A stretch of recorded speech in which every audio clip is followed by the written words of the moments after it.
Bon, alors nous allons continuer sur le sujet donc des crashs boursiers. On a vu la dernière fois que bon, pour avoir un crash boursier, il fallait avoir tout un enchaînement de circonstances, ça n'arrivait pas comme ça, et que principalement la cause était d'origine technique et non pas fondamentale, contrairement au marché baissier. Donc la question de cette émission, de cette nouvelle émission, c'est peut-on encore avoir un crash boursier ou quelle est la situation aujourd'hui? Alors on a vu qu'en fait les crashs boursiers de l'époque moderne reposaient sur une faille statistique. C'est-à-dire que quand on avait une trop forte volatilité sur les marchés, quand les marchés commençaient à varier dans tous les sens et à aller à des extrêmes, ça entraînait presque infailliblement un crash boursier. Donc en fait, je suggère une question de substitution. Non pas peut-on avoir un crash boursier, mais y a-t-il encore aujourd'hui les conditions qui nous amènent à des variations très fortes, puisque en fait, ce sont deux questions équivalentes. Alors, pour fixer un peu les idées, on va détailler très rapidement les trois crashs boursiers de l'époque moderne, c'est-à-dire 87, 97 et 2007, pour montrer quelles étaient les causes techniques à chaque fois, et on voit qu'on va retrouver quand même des constantes. Alors le premier crash boursier de l'époque moderne, c'était 1987.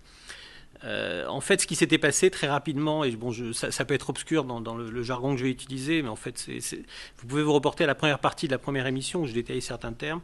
C'est-à-dire qu'on avait découvert à l'époque, dans les marchés modernes, les arbitrages entre les marchés à terme et le marché au comptant. Donc en fait, on vendait à découvert des marchés à terme, on achetait au comptant, ou l'inverse, et on capturait une prime qui était minime à chaque fois, mais qui était pratiquement sûre, ce qu'on appelle un arbitrage. Et donc c'était des programmes automatiques. Chaque fois que cette prime existait, les programmes s'enclenchaient pour la capturer. Et effectivement, quand pour capturer cette prime, il fallait vendre des titres. Donc les programmes de vente s'enchaînaient. Et c'est ce qui s'est passé en 87. Les programmes de vente se sont enchaînés les uns les autres. Ça aboutit à des débordements complets. La prime est devenue de plus en plus importante parce que évidemment les marchés étaient déréglés, il n'y avait plus d'arbitrage. Et c'est comme ça qu'on a perdu 700 points, je crois, dans la journée, ce qui n'était jamais arrivé depuis 1929. Donc déjà, on voit la cause technique du premier crash de 87. Mais c'était alors la chance de 1987, c'est que c'était une cause uniquement technique. Il n'y avait pas vraiment de fondamentales derrière qui ont aggravé les choses. Donc ça s'est rétabli très très vite. Le deuxième crash de l'histoire moderne, c'était 1997, qui était un peu plus compliqué, puisque là, il y avait une cause fondamentale. Alors, quelle était la cause technique? C'était un fonds qui s'appelait LTCM. Alors là, voilà, c'est très symbolique de ce qui se passe sur les marchés depuis. C'est en gros, sans trop exagérer, pour être employé dans ce fonds LTCM, pour y travailler, il fallait en gros avoir un prix Nobel.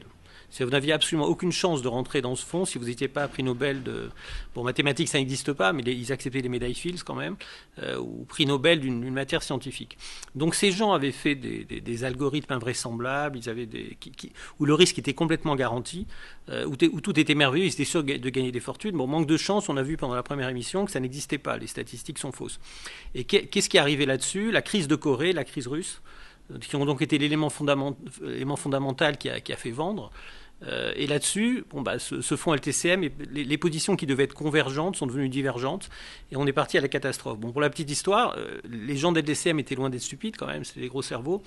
Le fonds a été racheté par Goldman Sachs, qui ensuite, une fois que les marchés se sont rétablis, a gagné des fortunes sur ces positions. Je ne vais pas rentrer en trop de détails, mais disons que leur stratégie était bonne, sauf qu'on ne peut pas faire de statistiques sur la bourse, c'est le seul problème.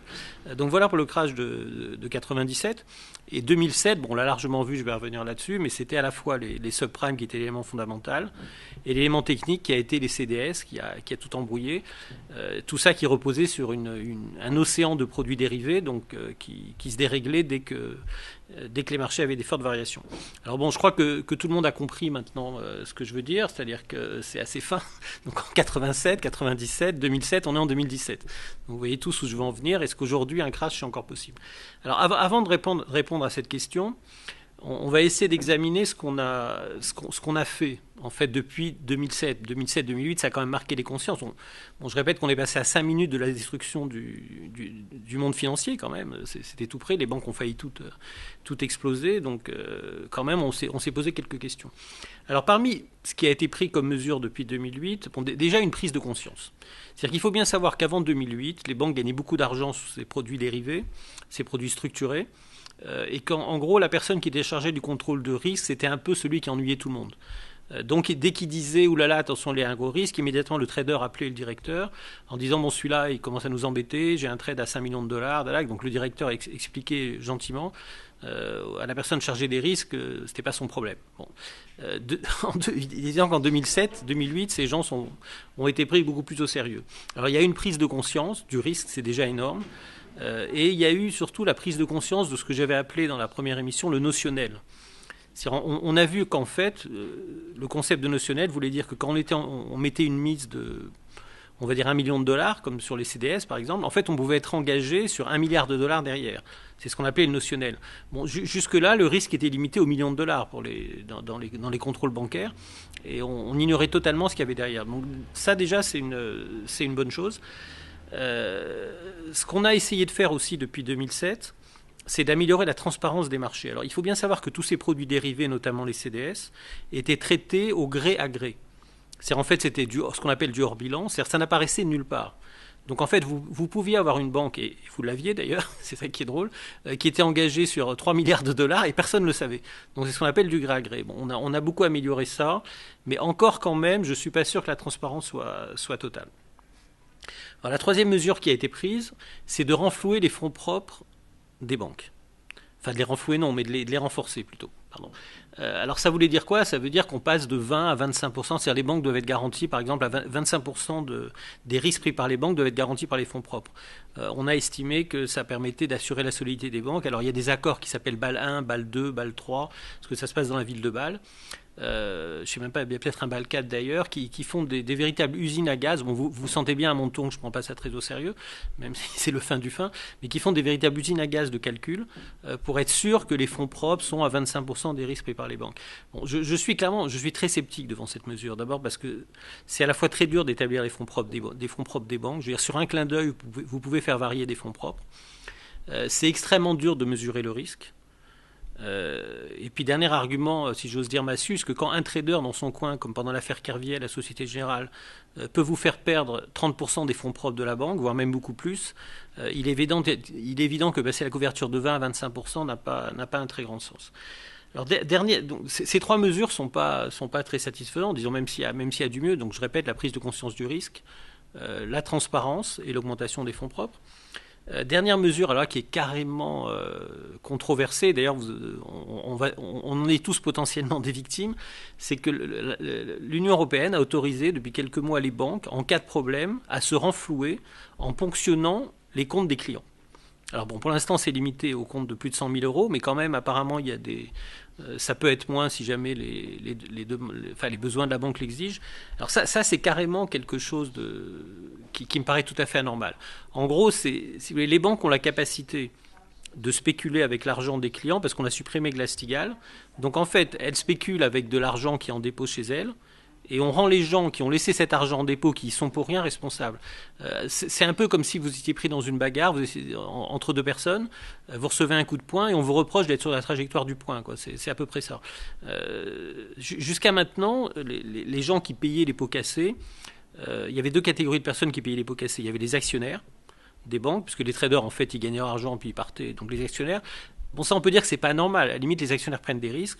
Bon, tant pis pour eux, même si c'est totalement injuste, ils ont pris leurs risques. Les deuxièmes personnes qui payaient les pots cassés, c'est les contribuables. Là, c'est déjà moins normal. Mais enfin, là aussi, bon, il y va de l'État, c'est la sécurité du système financier. On peut trouver pas entièrement anormal que les contribuables soient appelés. Mais appeler des clients bancaires qui n'y sont pour rien et qui ont été en quelque sorte abusés par des banques qui ont utilisé ces dépôts, je trouve ça quand même excessif et même dangereux parce qu'en fait, ça peut amener à une défiance vis-à-vis des banques. En fait, à un moment, les gens n'auront plus confiance dans les banques, ils vont garder leur argent. Enfin, ça peut avoir des tas de conséquences. Donc voilà ce qui a été fait depuis. Et bon, je trouve que tout ça n'est pas très satisfaisant. Alors, on va y revenir. Je vais quand même faire 3 préconisations. Mais d'abord, je voudrais parler de la situation aujourd'hui. Alors, qu'est-ce qui se passe aujourd'hui? Est-ce qu'un crash boursier, est possible? Alors, j'aurais tendance à dire oui, possible certainement. Mais je crois qu'il faut d'abord répondre à une question, parce qu'on a vu que ces crashs s'enchaînaient tous les 10 ans, que c'était méthodique. Est-ce qu'on peut éviter les crashs boursiers? Là, la réponse est clairement oui. Entre 1929 et 1987, on n'a pas eu de crash boursier. Donc une période quand même extrêmement longue, de près de 60 ans, où la bourse n'a jamais été inquiétée. Pourquoi? Parce qu'on avait mis en place des règles très strictes, qui n'étaient pas des règles où les régulateurs étaient obligés de contrôler plein de choses, mais qui étaient des règles simples et strictes, et tout le monde devait s'y tenir.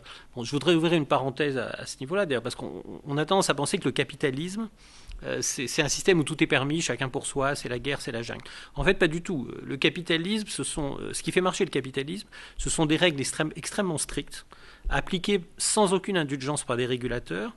Et au sein de ces règles, on fait ce qu'on veut. Mais il faut absolument jamais sortir de ses limites. C'est ce qui a fait la force du capitalisme américain et dans une plus large mesure anglo-saxon, où les régulateurs ont toujours été des gens extrêmement forts et qui transigeaient jamais. Bon, il y avait la SEC, on a bien vu à l'époque des télécoms les lois antitrust, enfin les régulateurs américains étaient extrêmement compétents. Donc oui, on peut éviter les crashs boursiers si on met en place des règles simples. Alors qu'en est-il aujourd'hui? Bon, alors on a vu qu'il y avait la technique et le fondamental qui pouvaient se conjuguer pour faire un crash boursier. Alors l'élément technique, est-ce qu'il existe? Non seulement il existe, mais il est très inquiétant. C'est-à-dire en fait aujourd'hui, vous avez les produits sont plus leveragés que jamais. Donc j'ai parlé d'effet de levier pendant la première émission. Vous pouvez vous reporter à cette émission pour savoir ce que c'était.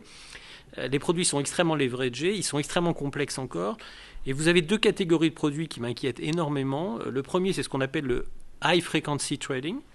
C'est-à-dire qu'en fait, ça paraît hallucinant, mais vous avez des computers qui automatiquement génèrent des centaines de transactions par seconde. C'est ce que les traders à New York appellent l'argent gratuit, parce que c'est assez facile de gagner de l'argent dans ces conditions. Mais en fait, ce sont des véritables machines des machines d'ailleurs qui se mettent en route, qui génèrent ces transactions et qui n'ont plus aucun contrôle quand elles sont lancées. Alors, pour la petite histoire, vous avez des gens qui exploitent ce genre de trading à New York, qui déménagent pour avoir une ligne de téléphone qui va un dixième de seconde plus vite que l'ancienne ligne. Parce que tout ça se joue évidemment au dixième ou au centième de seconde. Donc c'est absurde.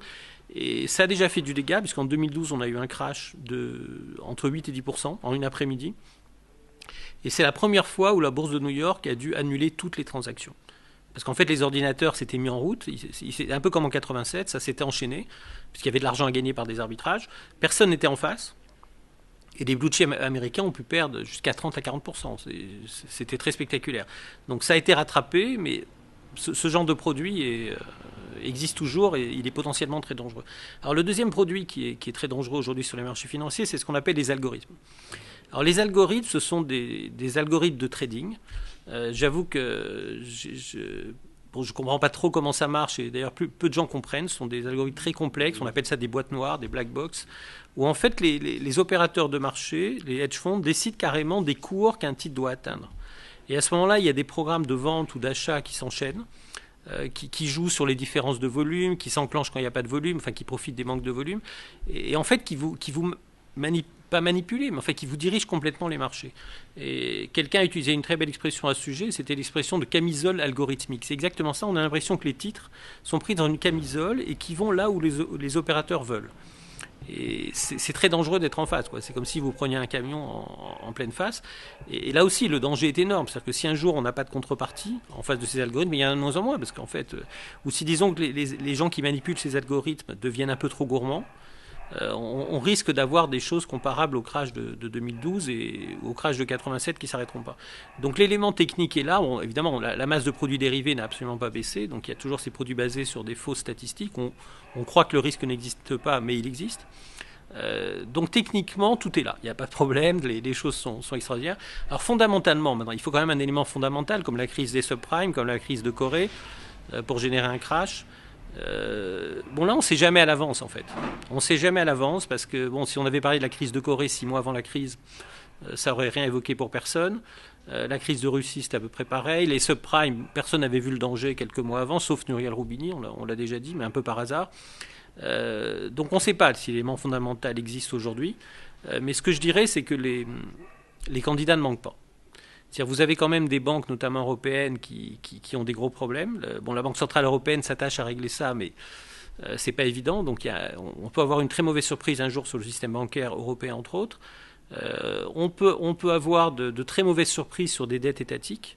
On a aujourd'hui les États qui croulent sous les dettes, quand même. La Grèce, quoi qu'on en dise, c'est toujours pas réglé.